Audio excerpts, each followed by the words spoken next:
Assalamualaikum semua. Sekarang jam menunjukkan pukul 2 tengah hari. Jadi kita masih menunggu lagi para pesyarah untuk masuk ke dalam sesi ini ya. Mungkin dalam 25 minit we'll start.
Baiklah, okey. Assalamualaikum warahmatullahi wabarakatuh. Yang berusaha Dr. Zainuddin Ibrahim, Ketua Pembangunan Penyampaian dan Pembelajaran UiTM. Yang berusaha Dr. Muhammad Izzat Rahim, Fellow Collaborative Group, Collaborative Teaching. Para pensyarah, warga UiTM, hadirin dan hadirat sekalian. Baiklah, pada sesi refresher series kita pada hari ini, anda akan mendengar daripada sesi taklimat daripada Dr. Muhammad Izzat Rahim yang merupakan Fellow Collaborative Group, Collaborative Teaching. Baiklah, saya rasa tanpa membuang waktu atau membuang masa, saya menjemput Dr. Muhammad Izzat untuk menyampaikan refresher series pada hari ini. Silakan, Doktor.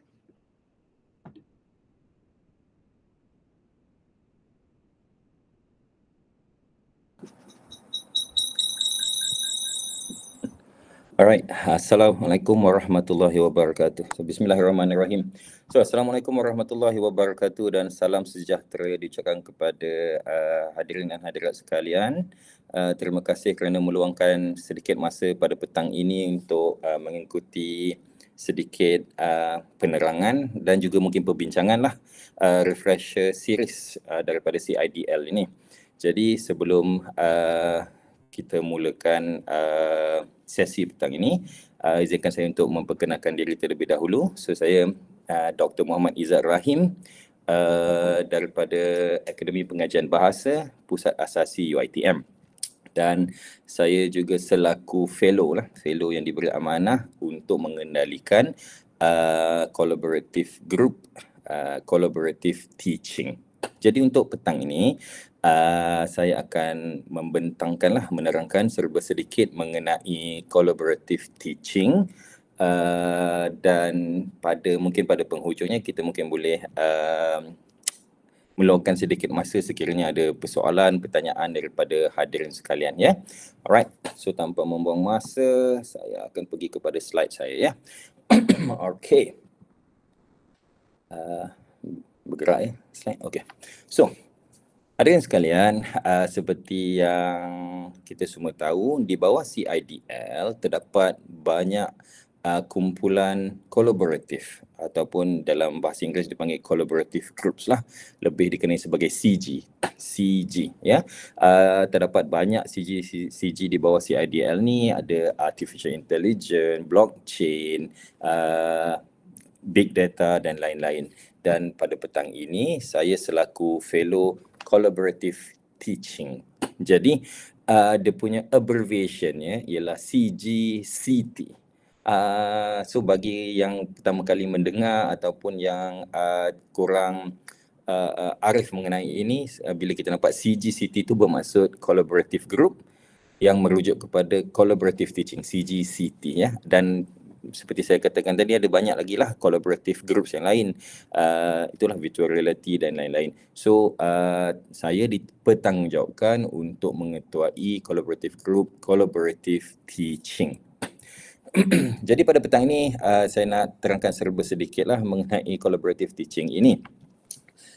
Secara asasnya collaborative teaching ini berkonsepkan di mana para pensyarah di UiTM digalakkan untuk berkolaborasi, alright, berkolaborasi dengan pihak-pihak yang lain, tidak kiralah sama ada di dalam ataupun di luar UiTM. Dan tujuan kolaborasi ini ialah untuk memberi tunjuk ajar, mengajar, memberi latihan kepada pelajar-pelajar kita di UiTM. Jadi konsepnya di sini ialah collaborative teaching di UiTM ini kami menggalakkan kerjasama antara para pensyarah dan juga pihak-pihak yang berkepentingan lah, sebagai contoh pakar-pakar di dalam bidang, industri ataupun pakar-pakar daripada institusi-institusi lain dalam menjalankan sesi-sesi pengajaran kepada para pelajar kita ya. Dan kalau kita tengok terdapat banyak alasan kenapa collaborative teaching ini untuk dijalankan. Yang pertama sebagai contoh, enriching student learning experience. Maksudnya kita memberi pengalaman yang lebih banyak kepada pelajar ini ya. Jika selama ini pengajaran kita hanya berlaku di dalam bilik kuliah dan juga disampaikan oleh kita selaku pensyarah. Mungkin dengan collaborative teaching ni kita dapat mendedahkan para pelajar kita dengan pakar-pakar di dalam bidang, dan menunjukkan apa yang sedang berlaku, apa yang terkini di dalam bidang masing-masing. Sebagai contoh di dalam bidang sains, dalam bidang undang-undang dan lain-lain. Okay, synergizing of expertise. Kita juga perlu mengakui di dalam UiTM kita sendiri terdapat banyak pakar-pakar yang berada di seluruh sistem. Jadi dengan collaborative teaching ini kita dapat berkongsilah kepakaran, berkongsi kemahiran dengan sesama kita supaya pelajar kita mendapat manfaat daripadanya. Alright, sebagai contoh dari segi menjalankan kajian, sebagai contoh penulisan, artikel jurnal dan lain-lain. Memang di UiTM sendiri terdapat banyak pakar-pakarnya. Jadi kita cuba untuk sinergikan pakar-pakar ini supaya dapat bekerjasama. Dan seperti saya katakan tadi, bukan juga di dalam UiTM, di luar UiTM juga. Mungkin kita ada kenalan, mungkin kita ada captain of the industry yang boleh datang ataupun meluangkan masa untuk pelajar-pelajar kita, ya. Seterusnya mentor-mentee coaching, ya.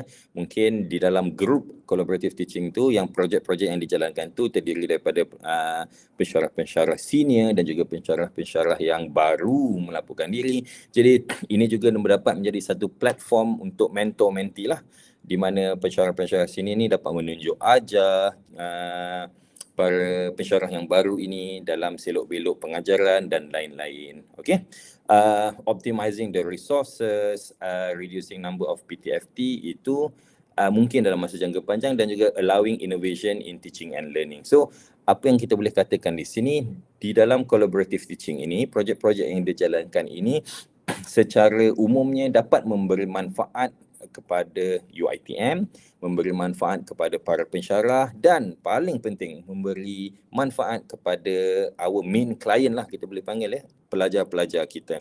So itu ialah semangat ataupun konsep pengajaran collaborative teaching di UiTM. Okay, now kita pergi lebih mendalam di mana kita tengok konsep pengajaran kolaboratif di UiTM. Saya selaku fellow dan juga jawatan kuasa saya, sebentar lagi saya akan perkenalkanlah, mendapat banyak persoalan berkenaan konsep collaborative teaching di UiTM. Macam mana, boleh tak dijemput pensyarah ini, boleh tak dijemput pakar industri ini dan lain-lain. Jadi suka untuk saya terangkan, yang pertama sekali, berkenaan dengan collaborative teaching ini, kita menawarkan projek-projek berlandaskan subjek yang wujud di UiTM. Itu yang pertama. Kita bukanlah menawarkan program yang di luar subjek, di luar program yang ditawarkan. Itu yang pertama. Namun yang kedua yang kita perlu ingat ialah no changes are required to the existing course content or the CLOs. Maknanya untuk menjalankan projek-projek collaborative teaching di UiTM ini, kita tidak memerlukan kita sebagai pensyarah untuk menukar silibus, menambah apa kita panggil penilaian dan lain-lain. Apa yang telah termaktub di dalam silibus, dalam dokumen-dokumen yang telah diwajibkan untuk kita guna, kita perlu turuti, kita perlu ikut. Kerana itu ialah sumber rujukan kita. Kita tidak bolehlah memandai-mandai. Sebagai contoh, di dalam satu subjek itu terdapat 5 assessment. Sebagai contoh, 5, banyak sangat, mungkin 4. Dan kemudian untuk menjalankan projek collaborative teaching, kita tambah lagi 5. Sedangkan di dalam silibus itu sudah digariskan 4 sahaja. So kita tak boleh menambah sebegitulah. So itu ialah konsep asasnya untuk collaborative teaching di UiTM. Dan apa yang saya suka tekankan di sini ialah apa-apa yang berkaitan dengan kewajipan kita sebagai pensyarah itu juga tidak dikira sebagai collaborative teaching. Sebagai contoh, mengajar, menanda kertas peperiksaan dan lain-lain, itu kita panggil sebagai tugas hakiki. Tugas hakiki, ya.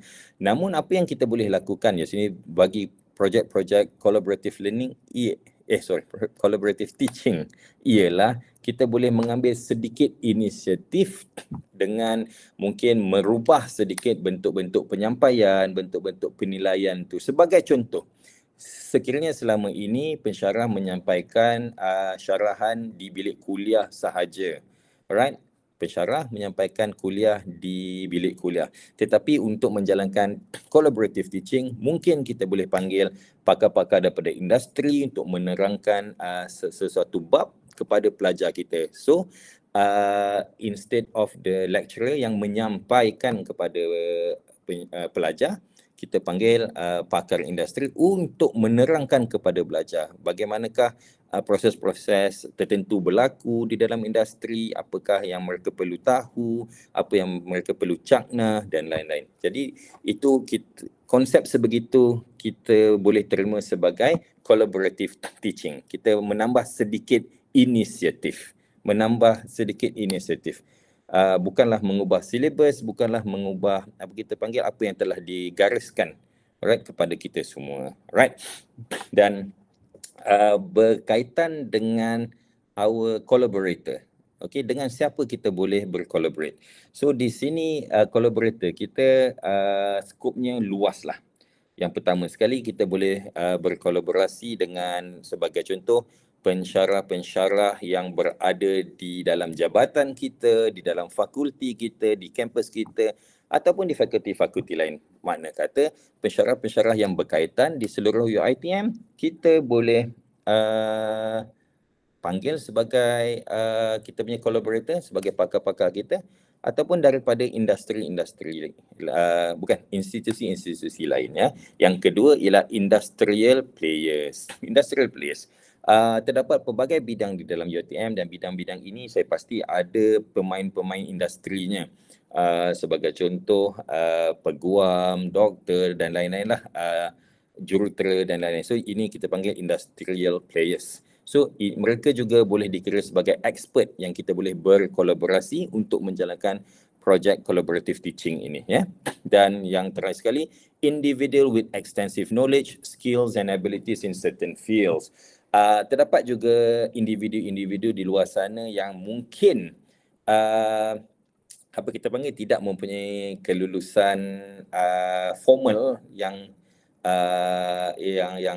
tinggilah. Sebagai contoh, mungkin kita boleh panggil peniaga-peniaga yang berjaya, SME yang berjaya. So itu juga boleh dikira sebagai kita panggil collaborator kita, expert kita untuk projek-projek collaborative teaching ini. Jadi untuk collaborative teaching di UiTM ni begitulah konsepnya. Konsepnya kita menawarkan subjek yang ditawarkan di UiTM, kita meletakkan sedikit inisiatif dan collaborator kita, pakar-pakar kita boleh terdiri daripada pensyarah kita sendiri, pensyarah daripada institusi lain, pakar-pakar daripada industri ataupun individu-individu yang berkaitan.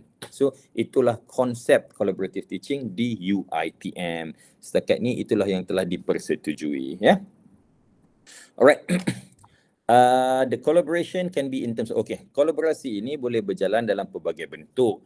Yang pertama sekali, content sharing ataupun developing. Maksudnya bahan-bahan pengajaran itu sendiri. Sebagai contoh, mungkin ada kolaborasi untuk menyediakan MOOC sebagai contoh, untuk menyediakan modul-modul ataupun manual kepada pelajar kita. Kita sebagai pensyarah berkolaborasi dengan pakar daripada industri untuk menyediakan satu manual kepada pelajar kita supaya manual itu menepati apa yang industri mahukan sebagai contoh. Itu boleh dikira. Okey. Yang kedua ialah delivery. Ini ialah yang paling terkenal lah di dalam projek-projek CGCT ini. Penyampaian ini di mana seperti saya bagi contoh tadilah, selain daripada kita yang menyampaikan kuliah di bilik-bilik kuliah, kita juga boleh menjemput pakar-pakar daripada luar, pakar-pakar di dalam UiTM untuk menyampaikan kuliah kepada pelajar-pelajar kita ni. Kita boleh buat dalam bentuk mass lecture, guest lecture dan lain-lain lagi lah. Dan local dan international. Alright, so tidak kira lah sama ada pakar-pakar itu di dalam negara atau di luar negara, itu kita boleh fikirkan. Alright, dan yang terakhir sekali, kolaborasi juga boleh berjalan dari bentuk penilaian. Tuan-tuan dan puan-puan sekalian, bila kita sebut pasal penilaian ini, jangan terkelirulah. Penilaian ini bermaksud penilaian yang sudah digariskan di dalam silibus kita ikut, tetapi kita ubah sedikit cara penilaian itu. Sebagai contoh, mungkin pelajar perlu pada hujung semester perlu membuat pembentangan hasil daripada research mereka, hasil daripada projek mereka, sebagai contoh. Jadi selama ini hanya pensyarah sahaja yang memberi markah kepada mereka. Alright. Mungkin untuk menjalankan projek kolaborasi ini, collaborative teaching ini, kita boleh jadikan ia sebagai satu pertandingan di dalam satu kohort dan kita memanggil penilai daripada luar ataupun penilai daripada jabatan lain untuk menilai pelajar kita. Jadi tuan-tuan dan puan-puan, tambah lagi satu penilai daripada luar sebagai contoh, itu ialah kolaborasi untuk assessment. Kita tidak menukar bentuk assessment tu. Jika di dalam silibus dikatakan pelajar perlu membuat pembentangan, ya, pada akhirnya pelajar perlu membuat pembentangan. So, itu dikatakan tidak menukar apa yang telah termaktub di dalam silibus. Okey? Kita tak bolehlah, sebagai contoh, pelajar diminta untuk membuat pembentangan, tetapi kita nak tukar. Pelajar perlulah menulis sebuah manual atas projek yang telah mereka lakukan. Itu sudah menyalahilah apa yang digariskan di dalam silibus-silibus kita. Alright, so itu secara asasnya content sharing, delivery dan juga assessment. Alright. Seterusnya ialah punca kuasa untuk punca kuasa dan juga rujukanlah untuk collaborative teaching ini. Tuan-tuan dan puan-puan, berkaitan dengan collaborative teaching ini, kita merujuk kepada beberapa perkeliling lah ataupun panduan supaya kita tahu apa yang kita buat ini betul dan tidak menyalahi apa yang telah digariskan oleh UiTM itu sendiri. Jadi tuan-tuan dan puan-puan bolehlah rujuk perkeliling-perkeliling ini. Yang pertama, perkeliling akademik bilangan 3 tahun 2022. Yang kedua, kerangka pengajaran kolaboratif dan pelaksanaannya di Universiti Teknologi Mara. Dan yang ketiga ini perkeliling akademik bilangan 18 tahun 2022. So, ketiga-tiga dokumen ini menggariskan pelaksanaan collaborative teaching di UiTM itu sendiri. Jadi sekiranya terdapat mungkin persoalan ataupun kekeliruan, tuan-tuan dan puan-puan bolehlah merujuk kepada ketiga-tiga dokumen ini, ya, selain bertanya kepada fellow ataupun jawatankuasa CGCT yang lain. Untuk makluman, ketiga-tiga dokumen ini kami telah lama muat naik di dalam Padlet CGCT, ya. Itu Padlet itu merupakan satu kita panggil sebagai one stop center lah untuk CGCT kita. Kepada mereka yang memang sudah cakna dengan CGCT ini, mereka tahu kewujudan Padlet itu, dan Padlet itu boleh diakses dengan mudah lah. Jadi informasi terbaru, borang-borang pendaftaran, tata cara pendaftaran dan lain-lain, kita muat naik di situ, ya. Sebentar lagi nanti saya akan tunjukkan Padlet tersebut lah, screenshotnya. Moving forward, tuan-tuan dan puan-puan, berikut ingin saya memperkenalkan ahli-ahli di dalam CGCT inilah, ahli-ahli dalam CGCT ini. Pertama sekali, saya sebagai fellow kepada CGCT ini, saya Dr. Muhammad Izzat Rahim dan saya daripada Pusat Asasi. Yang kedua, kita ada Cik Seri Fitriati, moderator kita pada awal tadi. Beliau merupakan pensyarah di Akademi Pengajian Bahasa Pusat Asasi. Seterusnya ialah Encik Muhammad Hanis Yahaya, pensyarah kanan daripada Akademi Pengajian Bahasa Pusat Asasi. Yang ketiga, Cik Nurul Farhanah Abdul Hadi, beliau merupakan pensyarah di Pusat Asasi juga. Seterusnya, Puan Nurul Nabilah Abdul Aziz, beliau merupakan pensyarah di UiTM Campus Kuala Pilah. Dan yang terakhir sekali ialah Puan Nur Syafiqah Abdul Qadar, beliau merupakan pensyarah Akademi Pengajian Bahasa di Pusat Asasi UiTM. Jadi tuan-tuan dan puan-puan, kamilah yang merupakan penggerak kepada collaborative teaching di UiTM ini, dan apa-apa perkara berkaitan collaborative teaching, kamilah yang akan cuba menjawab, kamilah yang akan cuba menjalankannya. Right, so jadi selain saya, ini ialah ahli-ahli saya yang banyak membantu saya di dalam pengurusan CGCT ini. Di samping itu, tuan-tuan dan puan-puan, suka juga untuk saya umumkan bahawa di setiap PTJ, maksudnya di setiap kampus, di setiap fakulti, tuan-tuan dan puan-puan, terdapat apa yang kita panggil penilai laporan CGCT ataupun wakil CGCT. tugasan mereka ialah sebagai perantara antara CIDL dan juga bukan CIDL, CGCT, Jawatankuasa CGCT dan juga PTJ masing-masing. Kami melantik penilai-penilai dan wakil-wakil ini adalah kerana di setiap PTJ, PTJ tuan-tuan dan puan-puan di fakulti, di kampus dan lain-lain, terdapat isu-isu yang eksklusif, boleh saya katakan, iaitu isu-isu yang hanya terdapat di fakulti tuan-tuan dan puan-puan, di kampus tuan-tuan dan puan-puan. Tuan-tuan dan puan-puan lah pakar kepada bidang masing-masing, pakar kepada fakulti, pakar kepada kampus masing-masing. Jadi tujuan mereka-mereka ini dilantik ialah supaya mereka dapat menyelaraskan maklumat-maklumat yang disampaikan oleh CGCT. Mereka boleh menjadi sumber rujukan kepada tuan-tuan dan puan-puan. Ya. Jadi suka untuk saya ingatkan di sini, sekiranya tuan-tuan dan puan-puan mempunyai persoalan, pertanyaan, bolehlah merujuk kepada penilai ataupun wakil CGCT yang telah dilantik ini. Alright. So sekiranya mereka tidak dapat menjawab, mereka tidak tahu jawapan kepada persoalan itu, barulah mereka akan merujuk kepada kami di Jawatankuasa CGCT ini. Jadi saya di sini saya ingin merakamkanlah ucapan terima kasih kepada penilai dan wakil-wakil kita ni. Mereka bekerja keras. Banyak persoalan yang disampaikan oleh para pensyarah, tuan-tuan dan puan-puan disampaikan kepada kami. Kadang-kadang mereka juga berperanan untuk menyelesaikan isu-isu di peringkat PTJ masing-masing. Ya.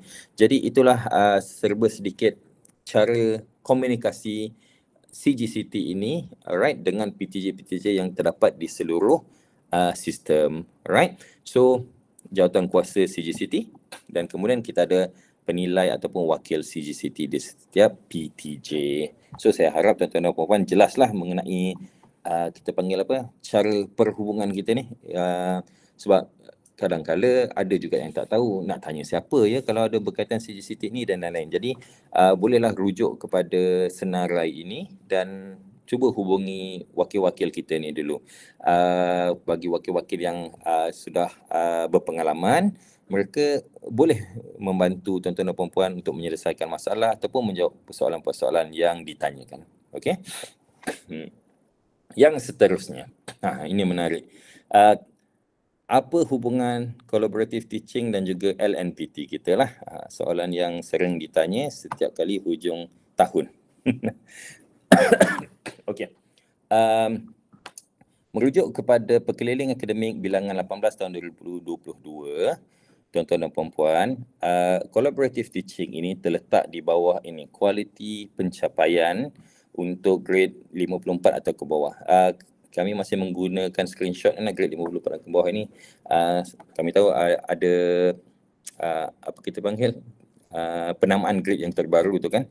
Tetapi sebab ini adalah perkeliling yang ada dan kami masih guna pakai, so kita merujuk kepada inilah dulu ya, grade 54 dan ke bawah. Kualiti pencapaian ini ialah 20 di sini ya. Di hujung MyATP itu terdapat kualiti pencapaian tu. So di sinilah di mana collaborative teaching ini penting kepada kita semua. Dan di bawah kategori track pengajaran dan pembelajaran ini terdapat 5 pencapaian yang kita boleh pilih ya, dan salah satunya ialah ini, tahap pelaksanaan pengajaran secara kolaboratif.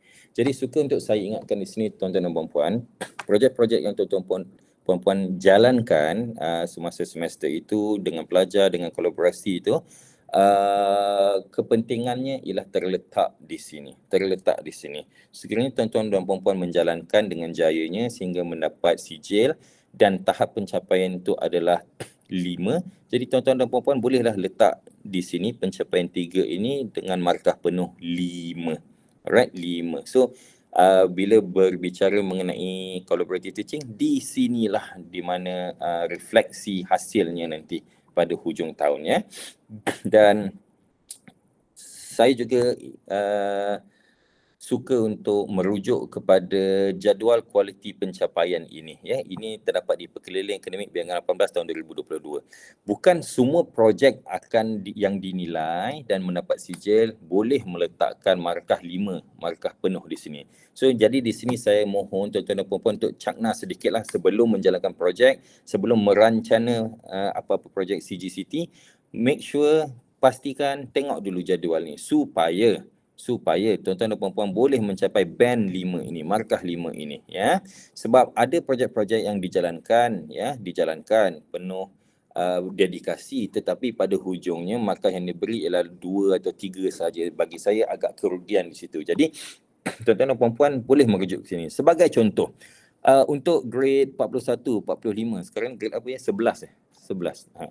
DS11 ini untuk mencapai 5, band 5, markah penuh ialah kolaborasi antara Kolej Pengajian, Fakulti Cawangan dan Pusat Akademik. Maksudnya tuan-tuan dan puan-puan, sekiranya projek itu dijalankan oleh sekumpulan pensyarah DS11 ataupun adalah di pensyarah 41, 45 ini, mereka boleh mendapat markah penuh sekiranya kolaborasi dijalankan di peringkat ini sahaja.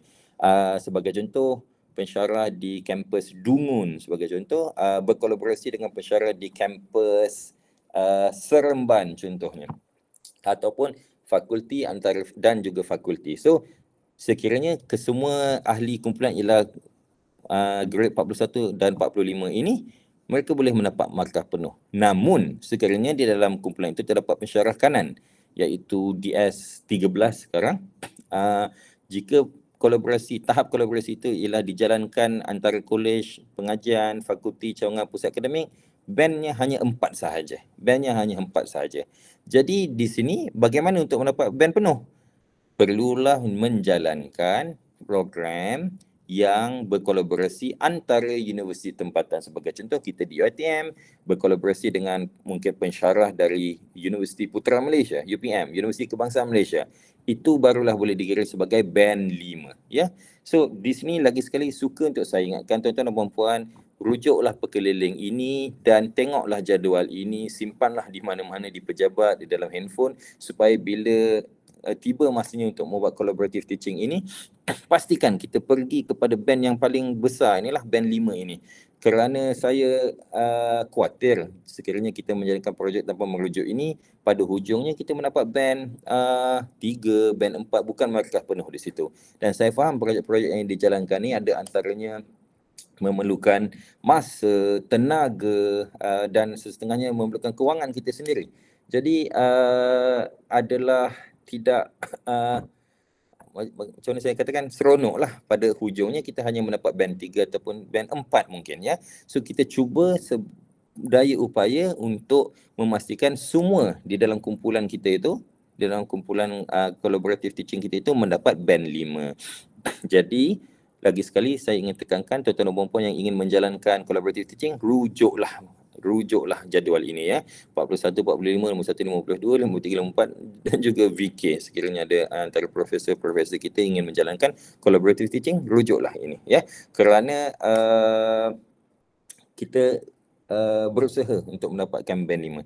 Dan di pihak kami juga, kami memang cuba untuk membantulah pensyarah-pensyarah kita di seluruh sistem untuk mendapatkan band 5 ni. Namun sekiranya projek telah dijalankan dan kita dapati kolaborasi itu hanya sebagai contoh antara pusat pengajian. So kita tak bolehlah, secara jujurnya tak bolehlah untuk memberi band 5 itu. Okay? So itulah kepentingan collaborative teaching kepada semua antara pensyarah-pensyarah di seluruh sistem UiTM ini. Ya, alright, baiklah. Tuan-tuan dan puan-puan, sekiranya ada soalan mungkin bolehlah ditinggalkan di chat box itu sekiranya boleh, ataupun mungkin pada hujungnya nanti kita boleh buka lah sesi untuk beberapa soalan lah secara terus. Okey, inilah yang telah saya terangkan tadilah, contoh-contoh kolaborasi ini dan peringkat-peringkatnya. So sekiranya kita tengok jadual ini, insya-Allah jelas. Dan semasa kita nak jalankan projek itu nanti, pastikan semua di sini band 5. Alright. CT model, Collaborative Teaching Models. Di dalam Collaborative Teaching ni, projek-projek ni, kami klasifikasikan mereka mengikut model. Alright, so bagi yang telah berpengalaman, mereka fahamlah model 1 apa, model 2 apa, model 3 apa. Bagi yang baru mungkin kita boleh tengok secara umum lah. Yang pertama sekali ialah model 1, content. Content ini bermaksud bahan-bahan kandungan, bahan-bahan pengajaran.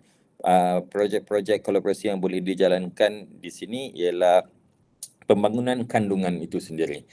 Sebagai contoh yang telah saya bagikan tadi ialah pembangunan modul, mungkin pembangunan MOOC, micro-credential dan lain-lain.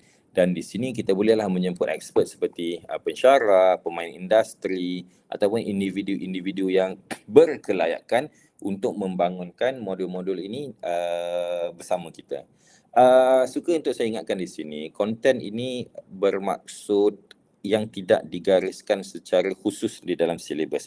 Namun bila kita katakan sebagai contoh vetting kertas ujian, kertas peperiksaan, itu kita anggap sebagai tugas hakiki. Jadi untuk tugas hakiki seperti saya katakan tadi, tidak bolehlah dikira sebagai collaborative teaching, ya.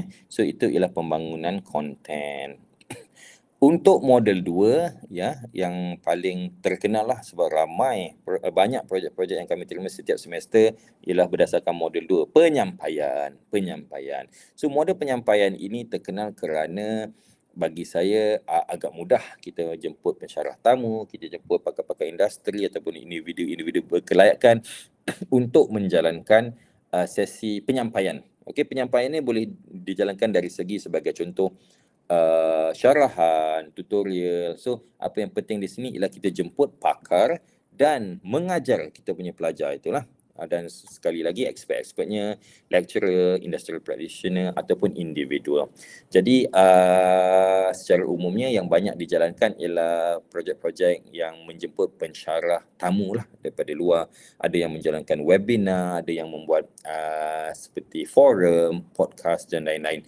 Jadi kita bergantung kepada projek-projek tersebut lah, dan boleh saya katakan model 2 ini antara yang paling famous lah, terbanyak biasanya semasa sesi pendaftaran CGCT memang deliver model 2 ini paling banyak. Okey. Model 3 ialah assessment. Okey, ini juga saya rasa saya dah terangkan tadilah, penilaian.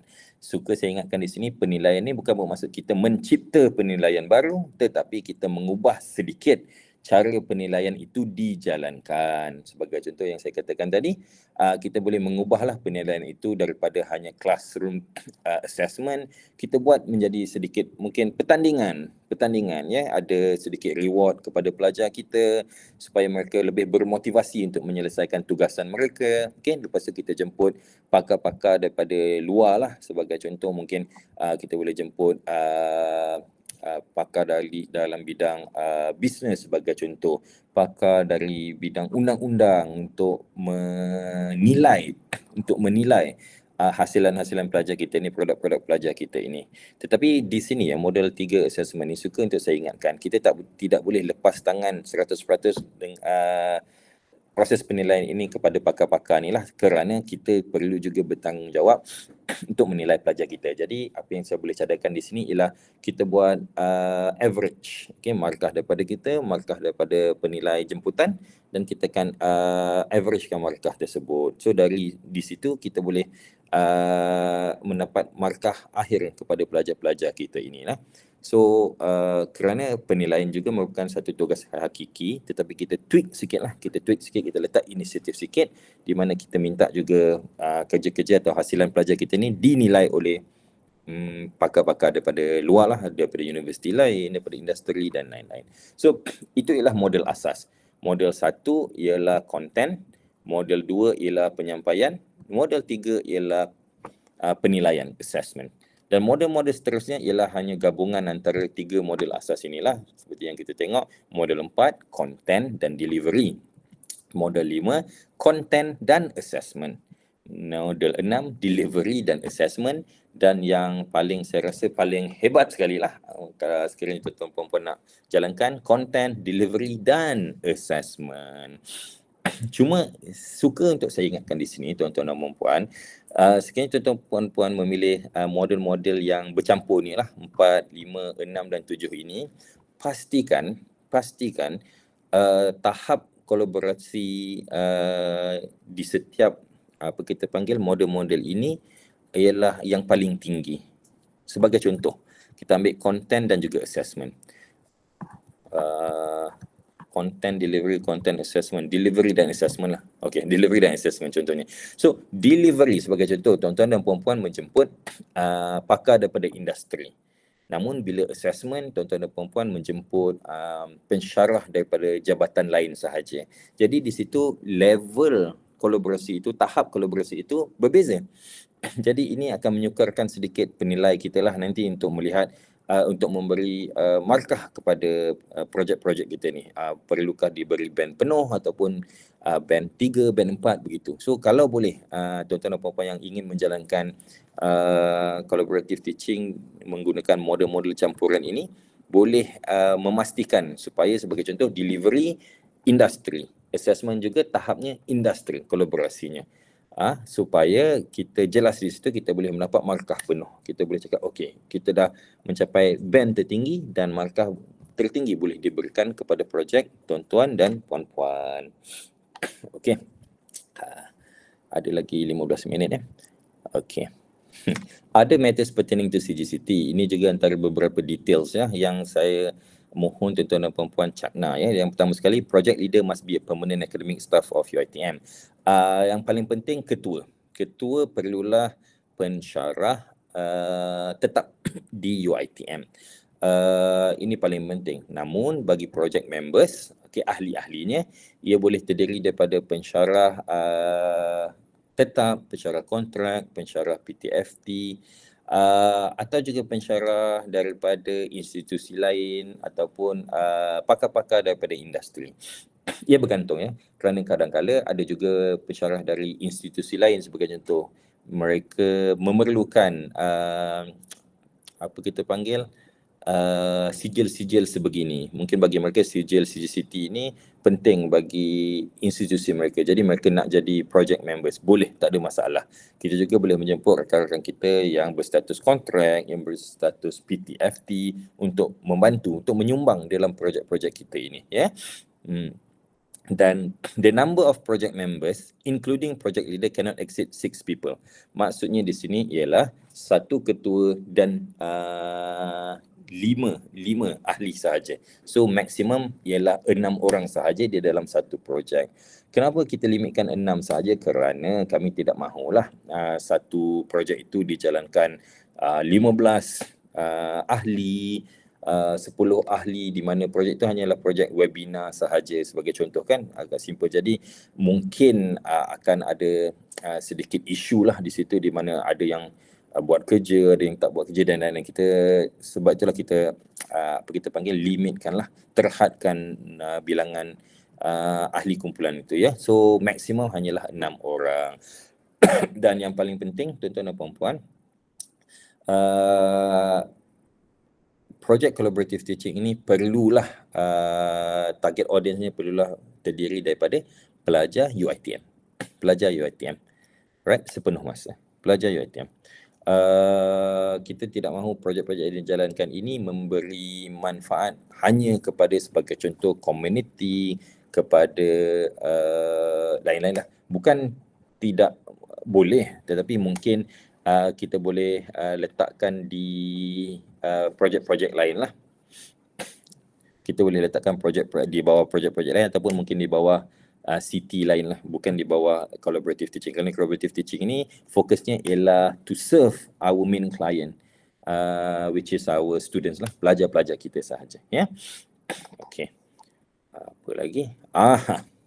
Ini juga saya nak terangkan secara ringkas lah. Tuan-tuan dan puan-puan, tiap-tiap semester, seperti semester yang terbaru inilah, kami sebenarnya menjalankan penerangan taklimat kepada para pensyarah yang ingin menjalankan projek kolaboratif, dan saya selaku fellow dan juga AJK saya sudah menekankan untuk menjalankan projek ini, tuan-tuan dan puan-puan perlulah melalui semua proses ini sehingga yang terakhir sekali itu iaitu mendapat sijil. Ini kerana setiap semester terdapat isu di mana ada masalah keciciran, masalah di mana mereka tidak tahu dan lain-lain. Jadi suka ingin saya ingatkan di sini, tuan-tuan dan puan-puan perlulah merujuk proses ini daripada mula sehinggalah akhir supaya tuan-tuan dan puan-puan layak untuk mendapat sijil. Okey, layak untuk mendapat sijil.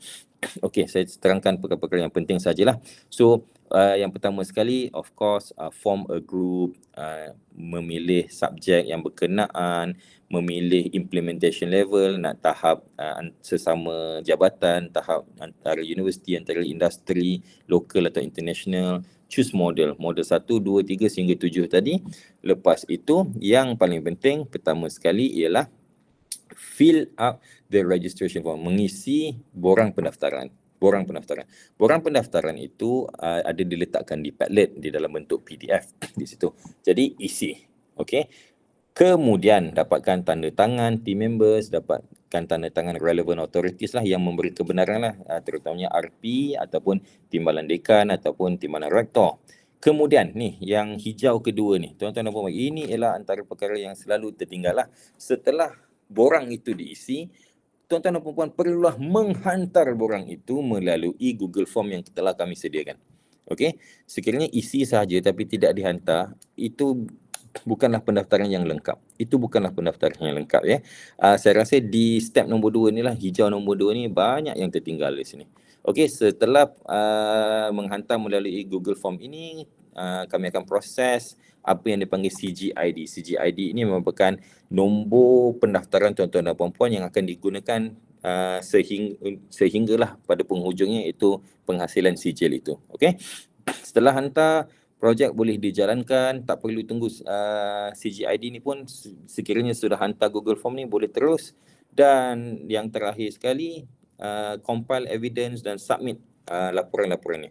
Laporan-laporan ni juga perlu disubmit supaya penilai boleh menilai dan akhir sekali mereka akan laporkan kepada kami, okey, projek ni dah dijalankan, report dah dihantar, barulah kami akan proses sijil itu. So ini ialah prosesnya. Jadi tuan-tuan dan puan-puan, seperti jadual band tadi, proses ni juga saya mohon tuan-tuan dan puan-puan cakna lah, mungkin boleh screenshot ataupun boleh rujuk Padlet kami nanti, dan pastikan sekiranya tuan-tuan dan puan-puan hendak menjalankan projek CGCT, make sure kita lalui semua itu.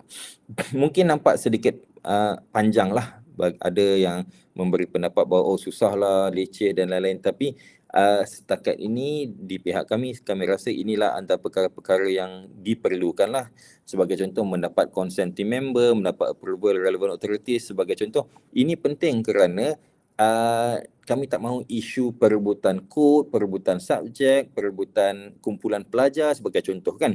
Sebagai contoh, mungkin ada kohort yang kecil, 4 kumpulan sahaja. Jadi satu grup nak ambil semua 4 kumpulan, satu grup pun nak ambil semua 4 kumpulan. Jadi yang menjadi mangsa di situ adalah pelajar kita. Kan mereka akan melalui aktiviti collaborative teaching ini berulang kali dan mungkin juga tajuk yang sama, topik yang sama. Jadi kita tak mahu itu berlaku. Jadi sebab itulah setiap langkah-langkah dan proses ini bagi kami penting. Namun sekiranya tuan-tuan dan puan-puan ada cadangan, ada cara penambahbaikan, kami sedia mendengar.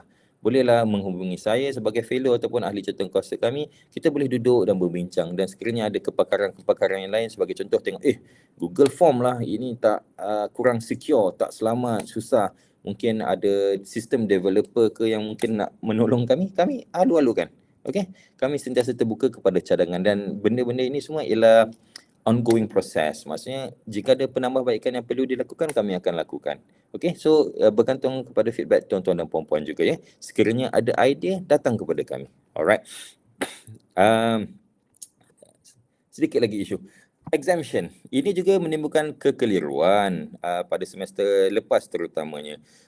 Pada semester lepas terdapat satu perkeliling daripada Pejabat Naib Chancellor di mana semua jemputan daripada luar perlulah mendapat kelulusan Pejabat Naib Chancellor. Okey.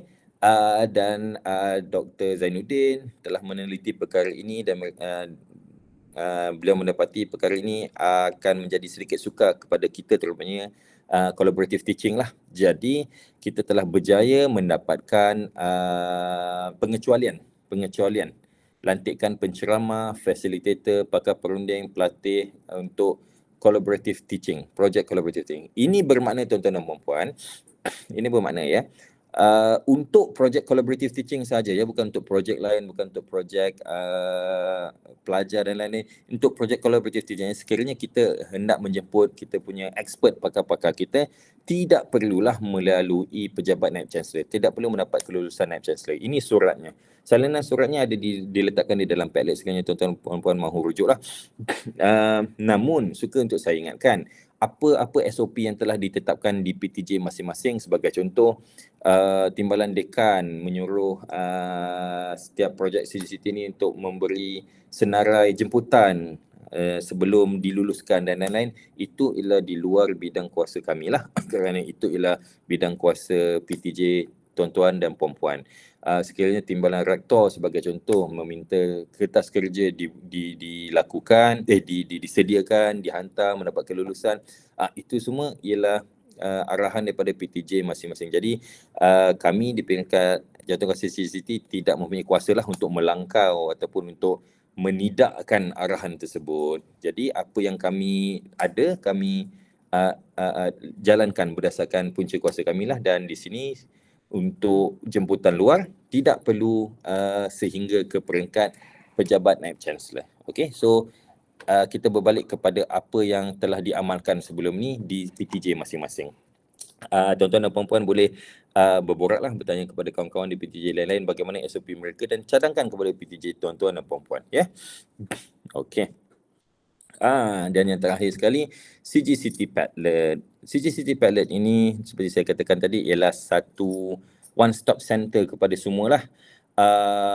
Ada dokumen-dokumen, ada borang, ada proses, ada tata cara pendaftaran, ada senarai wakil dan juga saya rasa yang paling penting bagi tuan-tuan dan puan-puan ialah sijil-sijil yang telah dikeluarkan oleh pihak kami lah semenjak dari tahun 2021.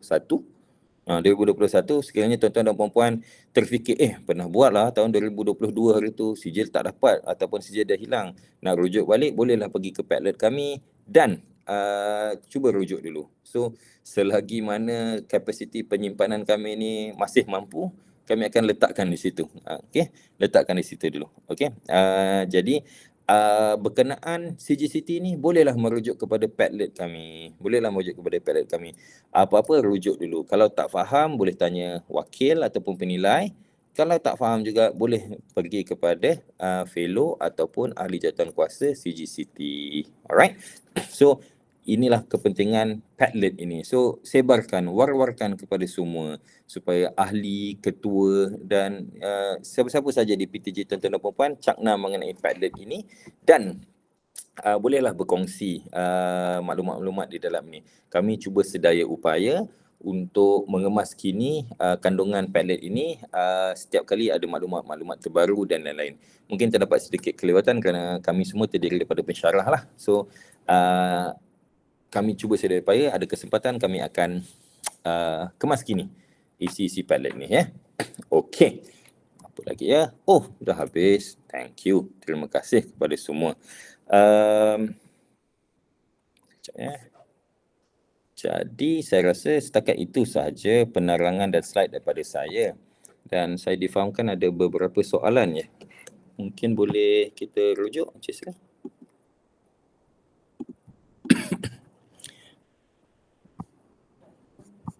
Sekejap ya. Dr. Ratna Zuarni. Salam Dr. Izzat. Sorry misinfo. Antara negara consider band 5 untuk semua grade. Apa maksud doktor kami beri? Adakah dalam sijil ada dinyatakan band ini? Okey. Dr. Ratna ya.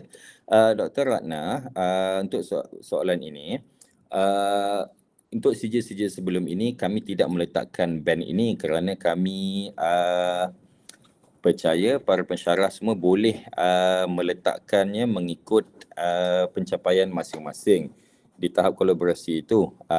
Namun untuk penambahbaikan, saya telah berbincang dengan jawatankuasa kami dan mungkin kami akan menambahkanlah band tersebut di dalam sijil nanti supaya senang untuk menjadi rujukan pensyarah dan juga penilai lah, penilai pertama, penilai kedua sekiranya mereka meminta bukti projek CGCT yang dijalankan. So tuan-tuan dan puan-puan boleh menunjukkan sijil yang kami keluarkan dan terdapat markah di situ lah, band di situ. Alright. Biasanya untuk sebelum-sebelum ini praktisnya ialah penilai sahajalah yang akan meneliti dan penilai katakan okey ni band 3, band 4 dan lain-lain. Penilai akan maklumkanlah kepada ketua-ketua projek masing-masing. Tapi saya rasa untuk penambahbaikan kami akan letakkan di sijil jugalah. Alright. Seterusnya Puan Dr. Kamisah Abdul Manaf. Salam doktor, untuk modul etika, bolehkah penilai-penilai terdiri daripada para pensyarah di jabatan yang sama? Oh, kena invite pensyarah daripada jabatan lain. Oh, universiti lain. Oh, daripada universiti. Banyak orangnya tu. Jawapannya boleh daripada mana-mana. Cumanya tahap band tu nanti akan berbeza lah. Jika kolaborasinya hanya sesama pensyarah di jabatan yang sama, bandnya akan bawah sedikit. Tetapi kalau daripada industri, daripada universiti lain, mungkin bandnya boleh pergi semaksimum mungkin lah 5, bergantung kepada grade dan jawatan masing-masing. Okey. Puan Dr. Faiza Kamaruddin. Salam, bagi modul 2 kita invite guest speaker. Wajib ke guest speaker jadi ahli dalam borang pendaftaran? Terpulang. Seperti saya katakan tadi, sekiranya speaker itu perlukan sijil kita, penting bagi mereka, kita boleh jadikan dia sebagai ahli. Kalau bagi mereka tak penting lah, saya just nak surat penghargaan daripada PTJ maksudnya. Okey, surat penghargaan itu daripada PTJ, bukan daripada pihak CID. Tak perlu letakkan mereka sebagai ahli. Tak perlu meletakkan sebagai ahli.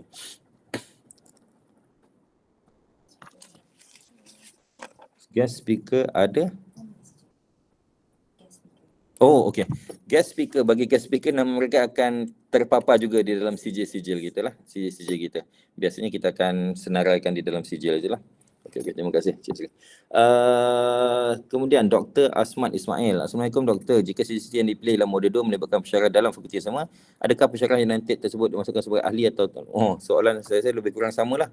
Jika penting bagi pensyarah itu, masukkan. Tapi sekiranya pensyarah itu kata, saya dah jalankan 3 dah projek tahun ni, dah tak nak dah masuk, tak perlu letak. So bergantung kepada keperluan lah sebenarnya untuk soalan-soalan macam tu. Terima kasih Puan Faiza, tolong tanyakan, saya pun confused sebab evaluator CCT yang check report saya minta saya masukkan guest speaker dalam borang pendaftaran. Biasanya dalam borang penilaian itu, sebab nama guest speaker akan diletakkanlah di dalam sijil itu. Sebab tu penilai itu minta diletakkan sekali. Biasanya begitu. Dia bukan sebagai ahli, dia sebagai guest speaker. Saya evaluate Puan Kamisah, saya evaluator CCT, saya tidak masukkan guest speaker as member. Guest speaker bukan ahli sebab dia from ada universiti. Okey, betul lah. Kalau dia bukan ahli, dia tak mahu jadi ahli, tak apa, kita tak letak sebagai ahli. Alright. Dr. Kamisah, please correct me if I'm wrong. Betul. Apa yang Puan buat tu betul. Cumanya mungkin kita boleh semaklah dengan ketua projek itu sama ada guest speaker itu ialah sebahagian daripada ahli ataupun tidak. Encik Elfi. Okey, Assalamualaikum Dr. Izzat. Kalau kita buat beberapa siri collaborative teaching, contoh ada 2 kod berbeza, makanya dikira macam mana? Markah dikira berdasarkan tahap kolaborasi dan kita sekiranya dijalankan 2 atau 3 dan kemudian pada hujung tahun untuk membuat MyETP itu, kita akan Tuan Elfi bolehlah meletakkan markah tahap kolaborasi yang tertinggi. Ini kerana di dalam bahagian penilaian self-evaluation tu hanya ada satu saja kolom untuk pengajaran kolaboratif. Jadi kita ambil yang tertinggi sahaja. Tak bolehlah sebagai contoh kita jalankan 3, kita nak letak markah 15 sebab markah penuhnya untuk item itu hanyalah 5 sahaja. 5 sahaja, ya. So jadi di sini kita terpulanglah kepada kumpulan masing-masing nak menjalankan 1, 2, 3, 4 sepanjang tahun. Jadi kita strategize itu. Okey. Encik Elfi, setuju letak band level dalam cert. Okey, betul. Kami pun dah berbincang dah, ada mungkinlah insya-Allah untuk sijil yang semester yang terkini yang baru dibuka ni, kami akan cuba buat penambahbaikan dengan meletakkan band di dalam level tu. Jika panel penilaian nanti lebih daripada 6 orang, dan masing-masing perlukan sijil. Macam mana dok kapan sijil untuk selebihnya? Panel penilai, maksudnya penilai untuk model 3 ke? Assessment maksudnya ya? Model 3. Okey, saya rasa untuk gas ni, pakar ni, kita ada limit juga. Dalam berapa ya? 5 ke 6? Tak, ni penilai gas speaker ni lah, gas speaker. Sekejap ya. AJK saya tengah semak je untuk borang pendaftaran tu. Masing-masing perlukan saja macam mana untuk dapatkan yang selebihnya.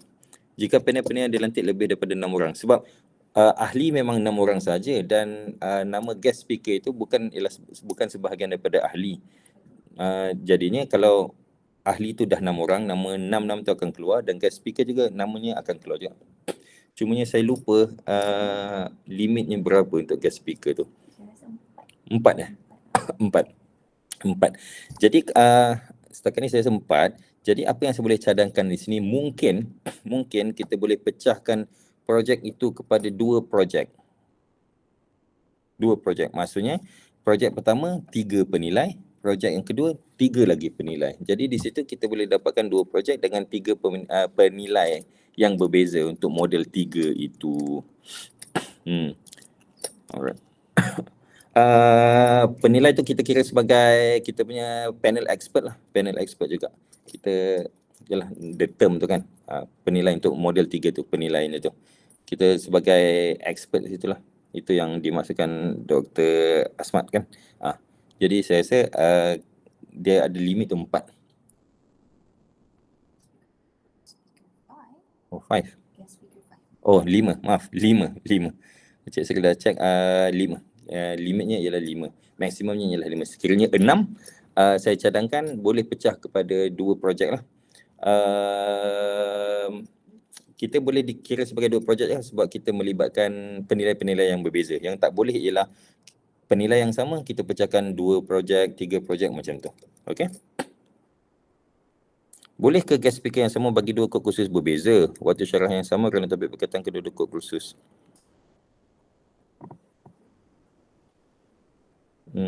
Boleh ke guest speaker sama bagi 2 kod khusus berbeza waktu syarahan yang sama sekali jalan? Bagi saya itu ialah satu projek sahaja sebab dia dijalankan sekaligus sahaja. Jadi untuk mengelakkan kekeliruan sebegini, mungkin kita boleh treat bahawa satu projek, satu program yang dijalankan ialah satu projek sahaja. So kalau nak dikira sebagai 2, mungkin perlu pecahkan dia mungkin di masa lain, waktu lain. Cadangan saya mungkin boleh buat pagi dan petang, begitu. Okey. Boleh buat series mungkin ya, minggu 1, minggu 2. IC meaning kena isi 2 form lah sebab panel-panel lebih daripada orang faham. Okey, betul. Ya, betul. So Dr. Asmat saya harap dapat menjawab persoalan yang dipertanyakan. Okey, dah 37 minit. Saya rasa dah tak ada soalan ya. Saya dah go through the chat box ini. Okey, baiklah, saya tanya. Satu lagi yang mana ya? Profesor Madya Dr. Suzana Daud. Okey, Prof, untuk menjawab soalan ini, bukan. Ahli kumpulan ialah pelaksana projek tersebut. Pelaksana itu maksudnya yang membuat kertas kerja, yang membuat surat jemputan, yang menyediakan link webinar dan lain-lain. Tetapi yang menyampaikan syarahan sebagai contoh untuk modul 2 ialah panel expert kita yang kita jemput, yang collaborator kita. So ahli kumpulan ialah pelaksana. Sebagai contoh, kita ada 6 orang, kita berkumpul, kita decide, okey, kita jemput pensyarah daripada Universiti Malaya sebagai contoh. Jadi kita pecahkanlah kerja, ada orang buat kertas kerja, ada yang membuat surat jemputan, ada yang membuat backdrop dan lain-lain. So ahli kumpulan ialah pelaksana dan yang menyampaikan syarahan itu ialah collaborator kita, iaitu pakar kita tadilah daripada industri, daripada universiti dan lain-lain. Okey. Okey, saya rasa soalan lah daripada Dr. Asman. Saya buat final presentation tu 88 pelajar melibatkan 36 orang panel. dipenilai daripada jabatan lain. Semuanya pesyarah UiTM. Okey, Dr. Asmat, ramai tu, 36 orang panel. Cuma saya nak tanyakan di sini, mungkin inilah, sekiranya perkara ini memang apa kita panggil, digariskan di dalam silibus, beliau ada penilai lain daripada jabatan lain, jadi kita tak boleh kira sebagai collaborative teaching lah. Tetapi sekiranya memang inisiatif doktor sendiri, inisiatif jabatan doktor sendiri, fakulti doktor sendiri, ia boleh didaftarkan lah 36 orang panel ni. Jadi banyak tu. Sekiranya ahli pelaksana itu sebagai contoh memang ada 5 orang saja yang terlibat, saya cadangkan boleh daftar satu saja sebagai CGCT, dan kepada panel-panel lain ini kita mungkin fakulti, mungkin kampus boleh mengeluarkan surat penghargaan saja kepada mereka yang ditandatangani oleh mungkin rektor, oleh dekan dan lain-lain. Kerana 36 ni banyak. Kalau kita nak pecahkan satu projek itu 5 penilai, kalau 36 dah dalam 6-7 juga tu, 8 mungkin. Banyak. Ini saja tuan saya. Okey, just keluarkan surat penghargaan saja. Betul. Itu cadangan saya lah, sebab setakat ini tak pernah lagi ada projek yang melibatkan ramai lah panel daripada jabatan lain dan lain-lain. Dan Dr. Asmat lah terutamanya mungkin boleh juga rujuk kepada jadual tadi tu, sekiranya untuk ahli-ahli yang lain, adakah dengan panel penilai daripada jabatan lain ini kita boleh dapat band paling tinggi. Sekiranya tidak, mungkin ada inisiatif lain lah yang jabatan lain tu, maksudnya jabatan dalam UiTM saya rasa. Okey. Alright. Okay. So baiklah, dah 3.10 ni. Maaf mengambil sedikit masa terlebih pada petang ini. Saya rasa setakat itu sahaja, dan saya rasa CIDR juga dah mengeluarkan borang kehadiran situ. Jangan lupa isi ya tuan-tuan dan puan-puan.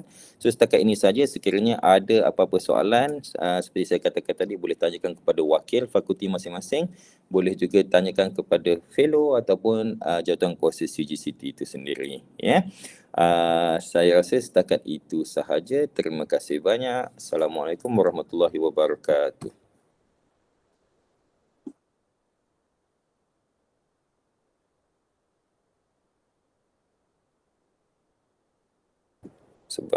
Alright, baiklah, itu sahaja sesi refresher series daripada kumpulan collaborative teaching. I hope it is very helpful for each and every one of us untuk menjalankan collaborative teaching, dan sekiranya terdapat sebarang information that we need, semua orang boleh merujuk kepada Padlet UiTM CG Collaborative Teaching. Di situ terdapat dokumen, maklumat dan juga sijil CGCT yang kami keluarkan. Baiklah, sekian. Ya, saya telah sharekan di dalam text box. Alright, thank you so much everyone. Assalamualaikum.